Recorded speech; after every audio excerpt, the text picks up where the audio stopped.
না বললে নামাজ হবে না, ফালতু পারতেছি। আমি বলছি আমার উত্তরটা তো দিতে। কোন জায়গায় কি বলতে জানি যাই, পোকাতটা কি লেগে পড়ে জানি যাই। ক্ষমতা পাইলেই তো আমরা সবাই সবাইকে ভুলে যাই, তাই না? দেখেন বর্তমান এই যে গত 2 দিনের একটা ঘটনা, মানুষ কতটা নির্লজ্জ হলে যা হয়। আপনাদের একটা জিনিস দেখাবো, দেখলে আপনারা বুঝবেন, রাগ করবেন। আলেমদের সম্মান কিয়ামত পর্যন্ত কি থাকবে কি থাকবে না বলেন তো? থাকবে। ইন্নাল উলামা ওয়ারাসাতুল আম্বিয়া, আলেমরা হলো নবীগণের ওয়ারিস। কার ওয়ারিস? নবীর ওয়ারিস হলো আলেম। রাসূল পৃথিবীতে সারা জীবন থাকবে, রাসূল আর কিয়ামত পর্যন্ত কোন নবী আসবে না। এই দায়িত্ব কার বলেন না? কার?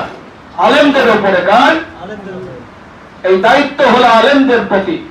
আর এই আলেমরা যখন হক কথা বলবে, তখন আওয়ামী লীগের বিরুদ্ধে বললো নাকি বিএনপির বিরুদ্ধে বললো, হক কথা বললে তো আমি জামাতের বিরুদ্ধেও যাইতে পারি, ঠিক কিনা? আমার মধ্যে যদি 2 নম্বরই থাকে, আমি জামাতের বিরুদ্ধে যাবে না? আমি জামাতে ইসলাম যতই করি, আমার মধ্যে যদি 2 নম্বরই থাকে, তাহলে আমার বিরুদ্ধেও যাবে, ঠিক কিনা? তাহলে এই হক কথা বলার সাথে সাথে আপনি যদি কাউকে কাউন্টার দিয়ে গালি শুরু করেন, এটা কেমন দেখা যায় বলেন? মিয়া, আপনার তো অস্তিত্বই ছিল না 12-13 বছর। দেখেন আপনাদের একটা জিনিস দেখাই, আপনারা খুবই দুঃখজনক বিষয়,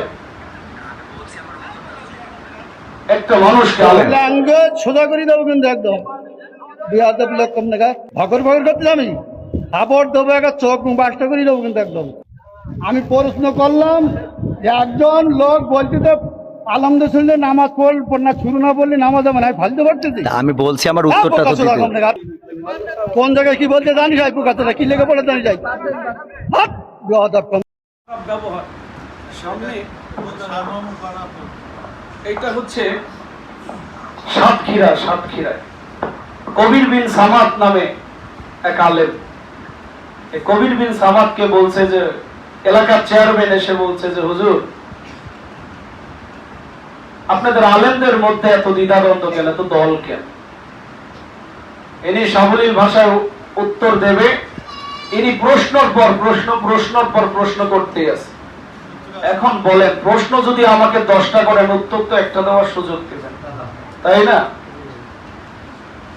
একটা উত্তর দেওয়ার সুযোগ দেওয়া লাগবে না?